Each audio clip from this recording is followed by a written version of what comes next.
uzmimo, ne mogu vjerovati.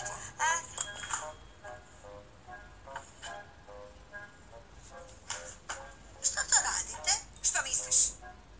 Došla sam napraviti manikuru. Ne, radim sendvič. Ovo je za povijest. To je prvi sendvič koji je ikad sama napravila.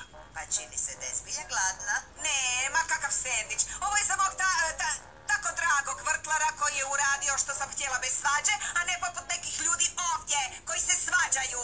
Vas dvoje bi mogli učiti od njega. Mogu li dobiti limunadu?